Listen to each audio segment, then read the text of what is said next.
Welcome back to War Stories and Fairy Tales. I'm Scott, I'm your layman, and this is our history of war. Today we're taking a break from the Bronze Age of the ancient Near East and going back to the Bronze Age of ancient China to take a look at the Battle of Mingtiao, 1600 BCE. And just a quick reminder for you. I'm from Texas, and the names and places we're talking about today are from ancient China. I'm going to do my best, just like always, but I don't speak Chinese, and I'll probably get the pronunciations more wrong than right. And just like always, before we get into the battle, we need to spend a little time on a quick recap, because it's been almost 1,000 years since the last time we went to China, and a few things have happened since the last time we were here, including probably a lot of battles, but just like with every big time jump, we don't know anything about them. So, if you watched the video about the battles of Bangshuan and Zhuolu, hopefully you remember Huangdi, the Yellow Emperor. Huangdi did his thing in a legendary period called the Three Sovereigns and Five Emperors period, of which he was either the third sovereign or the first emperor, depending on which timeline you use. He consolidated his rule over several of the tribes in what's now northeast China, forming a combined people called the Huaxia. 4 or 5 emperors later, the Yellow River flooded for 9 years, and desperate to bring an end to the flooding, Emperor Shun called on a guy named Yu, leader of the Xia tribe, to find a way to tame the river. Now, Yu was the son of another guy named Gun, who had already spent 9 years building levees to try to contain the floods. Emperor Shun threw him in prison for his failure. No pressure, Yu. So Yu, having apparently paid attention to his dad's failure to contain the floods with levees and dikes, rallied the neighboring tribes and spent the next 13 years digging canals to channel the waters out to the sea. Where his dad's efforts had failed, his succeeded, and they finally got the waters under control. Now, if you know anything about farming, you know digging 13 years worth of canals all around the country is going to help with irrigation, which is going to improve the output of your farms, which is going to make it easier for your tribe to feed its people, which is going to reduce the number of people who die in any given year, which is going to make your tribe stronger than its neighbors, which is going to make your neighbors want to follow you. Then, when Emperor Shun gave Yu the job of spanking the San Miao tribe for the crime of being a pain in his ass, Yu did a good enough job that Shun decided to name him his heir.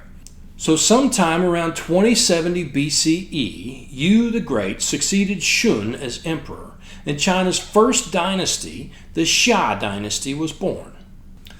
Fast forward now about 5 centuries to around 1600 BCE.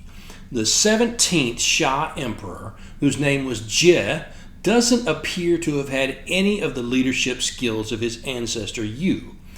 And he's about to learn that no matter how strong you think your position is, no matter how many years of tradition you have backing you up, no matter how many troops you have, no matter how well fortified your capital city is, if your rule is all about making yourself comfortable and demanding stuff from your subjects because you can, eventually somebody's going to get sick of your shit. So, it looks like Xia Jie was quite a piece of work. I'm not going to go through everything I found here, but we'll just run through a few. Number 1, he moved his capital early in his reign. Looks like just so he could build himself a new palace. Wikipedia calls it a tilt palace, and I couldn't figure out what the hell that was, but it sounds like maybe some kind of pyramid. Whatever it was, I imagine it was an extravagant project and a pain in the ass to build. Number 2, he made war against one of his own vassal tribes, the Yu Min, for the crime of not attending a gathering he had called. Now, this one may have some political justification. In some tribal contexts, the ruler can pretty much assume that anybody who doesn't show up to a gathering is getting too big for his britches and needs to be deflated. Of course, societies like that don't tend to have 17 rulers in a row from the same dynasty. Number 3, He kept slaves, although I'm not sure where the line is between slave and servant in the court of a Bronze Age Chinese emperor. And he's supposed to have executed messengers who brought him bad news, or chefs who screwed up his meals or served him bad wine, or advisors who gave him advice he didn't want to hear. Number 4. He may have been the first Chinese ruler to go around in a sedan chair, literally carried by servants everywhere he went. Not great for morale if you're already an asshole. Number 5, and this is the holy shit one. He supposedly had a lake dug and filled with wine, possibly at the request of a wife or concubine named Mo Shi. They rowed around in the lake and had a grand old time, then ordered 3,000 servants to drink it dry, and laughed when they all drowned. And while some of them probably drowned, I imagine at least a few of them died of alcohol poisoning. Now this stuff can, of course, be taken with a grain of salt. We have no written records of any of the Xia emperors, so some of this stuff could be justification after the fact for why Xia Ji had to be thrown down. But if this is the stuff that survived 3,500 years, we have to imagine there was at least a grain of truth in there somewhere. Safe to say, Ji was probably something of an entitled asshole. So while Ji was running the good name of the Xia into the ground, one of his subordinate rulers was just establishing his. The next Chinese dynasty, the Shang, was rising under a king named Tang.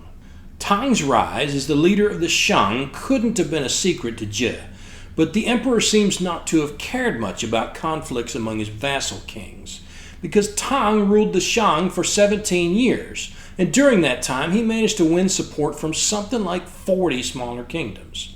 I imagine some of those were even voluntary.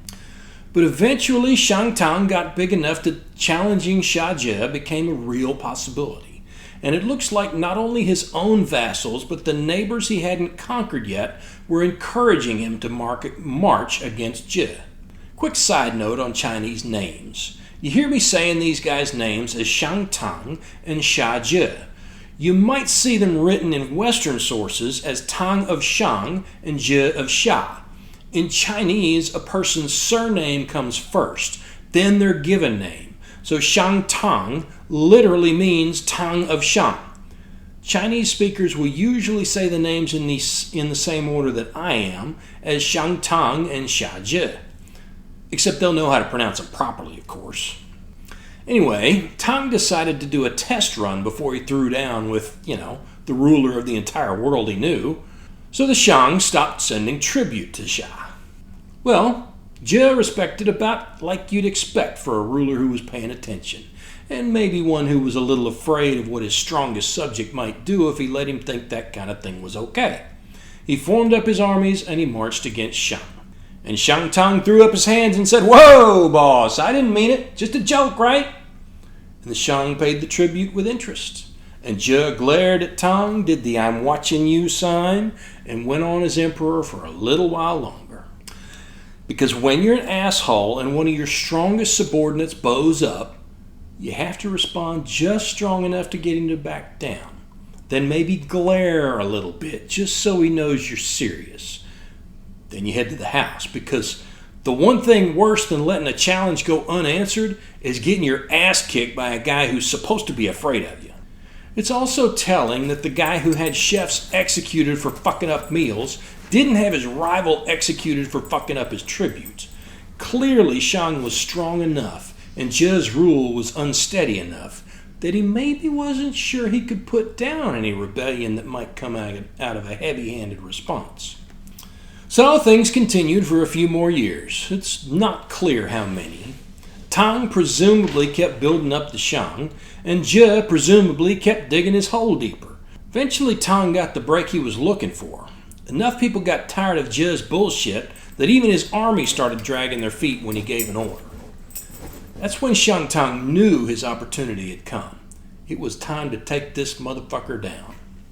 No shit, there they were. Shang Tang stopped paying tribute again and called up his armies. Maybe not necessarily in that order.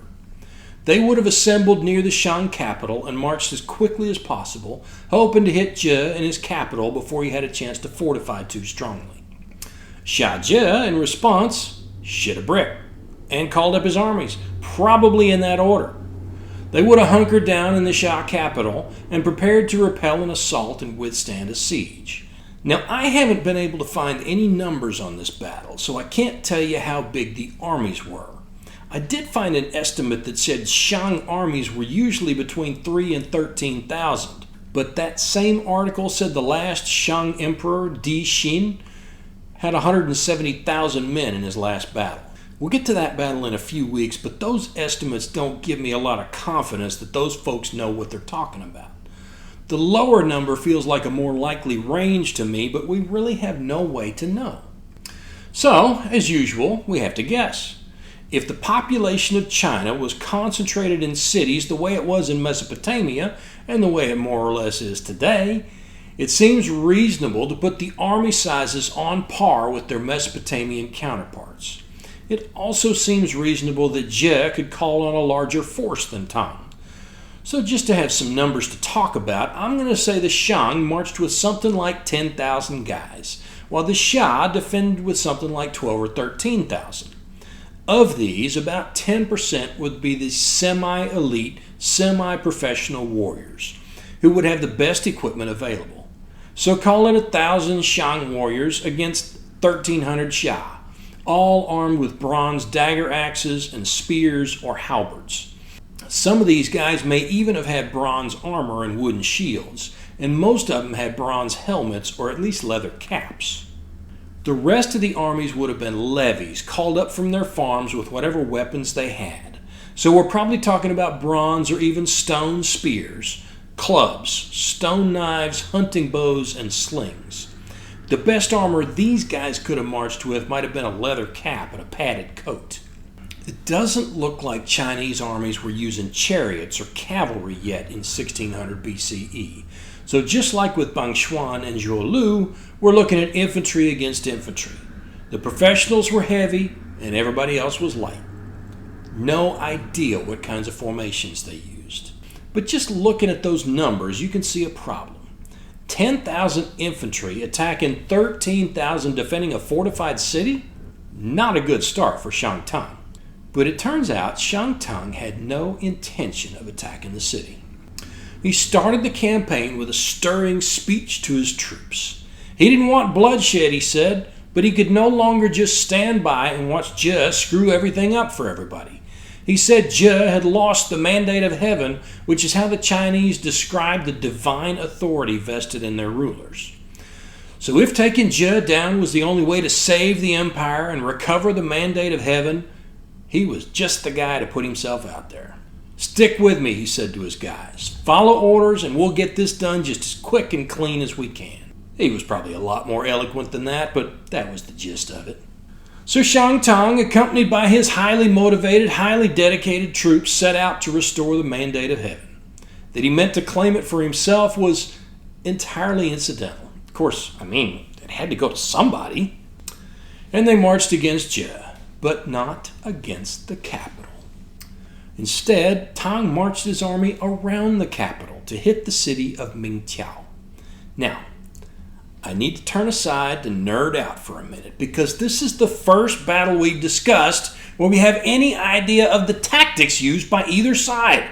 We've done some guessing, but this is the first time we have a real account of a maneuver.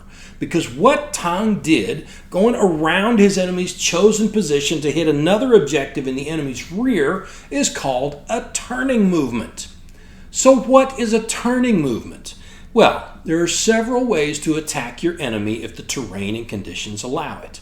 You can attack him from the front, which is how Hollywood always depicts battles happening, because it looks cool on a movie screen. This is called, as you might imagine, a frontal attack. Another option is to hit him from the side, which you'll often hear called the flank or the rear. This allows you to engage the weakest part of his formation with the strongest part of yours. A third option, and the one Tang took, is called a turning movement. This is a tricky one because it requires you to move completely around your enemy's position to attack, as we said a minute ago, an objective in his rear. This is a great option if your enemy is in a strong position, like defending a city, and has left you a way to get around him. Why is it a great option? Because it forces him to leave the strong position he spent so much time and effort preparing to rush to meet you on ground of your choosing, which, as you can imagine, gives you a significant advantage. Of course, the objective you maneuver against has to be something he cares about, or there's no point in him moving. Of course, you're still threatening his rear, and he'll usually have to do something about that, but if he's defending a city and he doesn't care about whatever you're attacking, he can come hit you at his leisure without having to endanger himself or his forces too greatly. There are other forms of maneuver, and one of these days we'll do a background episode looking at them. But for today, back to Mingtiao. So whatever was at Mingtiao, Xia cared enough about it to leave his strong position in the Xia capital. Most of the accounts I read say the two sides met in a thunderstorm, which says something about how urgent this battle was to both of them. Severe weather adds an element of chaos most generals will try to avoid if they can.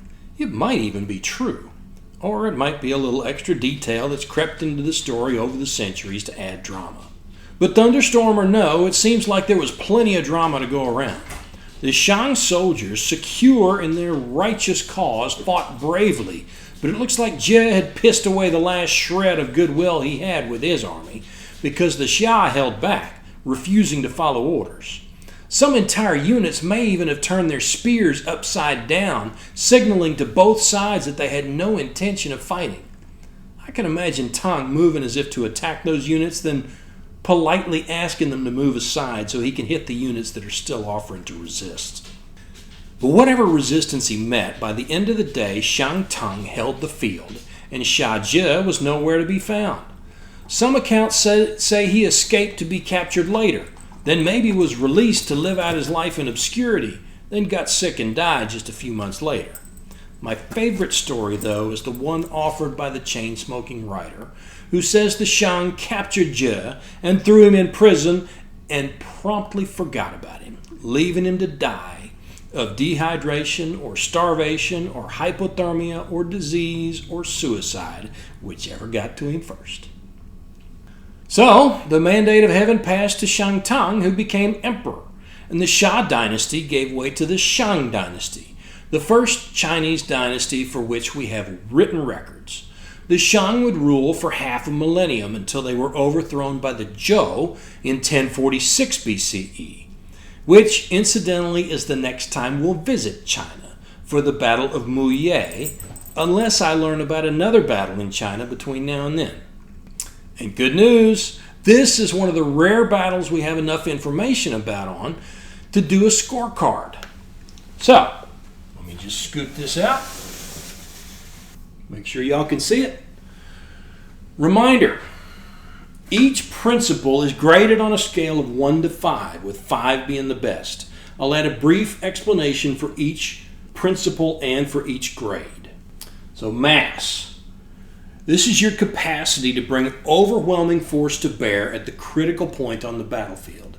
This is why we call it mass and not numbers. Xia probably had more troops on the field, but Tang did better at concentrating against his enemy's vulnerable points. It helps when your soldiers actually obey your orders, of course. So Tang gets a 4 here. Xia gets a 1. Offensive. This is the degree to which you make things happen on the battlefield rather than waiting for your enemy to take action. Tang's turning movement probably didn't decide the battle, but it neutralized his enemy's biggest advantage, the city walls. Xia, on the other hand, seems to have just reacted to whatever Tang did. So once again, Tang gets a 4. Xia gets a 1. Surprise! Doing what your adversary doesn't expect. This one definitely goes to Tang, again because of the turning movement. Xia seems to have done exactly what Tang knew he would do. This time, Tang gets a 5. and Xia gets a 1. Security. Keeping your forces from being surprised and retaining flexibility to respond to what your enemy does. Xia actually gets the edge here. Tang managed to move his forces clear around the Xia capital, but in doing so he moved his entire force into enemy territory. If he had miscalculated his enemy's strength or his troops' willingness to follow him, he would have been shit out of luck. Xia, for his part, planned to defend from behind the city walls until it was no longer an option. So for this one, Tang gets a 2, and Xia gets a 3. Maneuver. This is your capacity to maximize terrain advantages and attack your enemy where he's weakest. Tang was the only one who seems to have tried any maneuver at all. Xia relied on the mandate of heaven to protect him, or the city walls, or something. So Tang gets a 5 here and Xia gets a 1.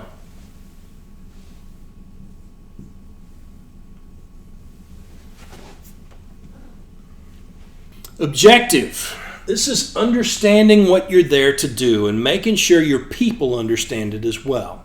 Tang and his troops clearly knew what they were there to do: capture or kill Xia. And at least some of Xia's troops appear to have shared that objective. So, Tang gets a 4. Xia gets a 1. Unity of command. Every soldier on the battlefield should be taking their orders from a single person, represented by a clearly defined chain of command. Tang's troops were clear on who they were following. Xia's may have also been clear, but it wasn't who he wanted them to follow. So Tang gets a 5 and Xia gets a 1.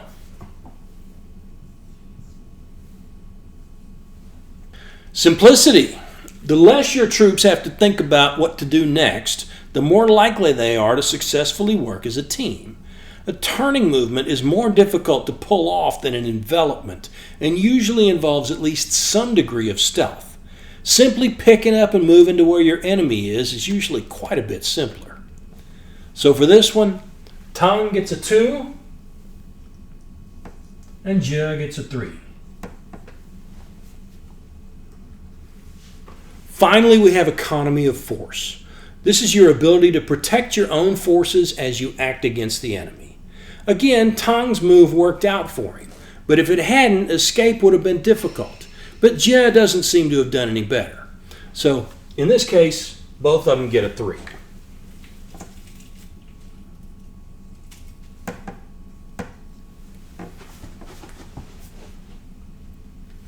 So our total scores.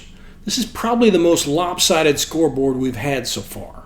Turns out if you're going to be an asshole to your own people, you need to at least be competent. Tang gets a 34.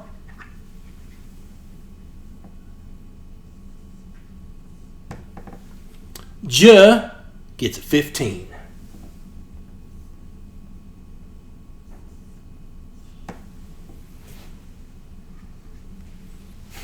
So I hope you enjoyed this episode about the Battle of Mingtiao. If you did, give us a thumbs up and hit that subscribe button. I love making these, and if you enjoy watching them, let me know it. And don't forget to tell your friends about me. Until next time, I'm Scott, reminding you to piss when you can. Have a good one.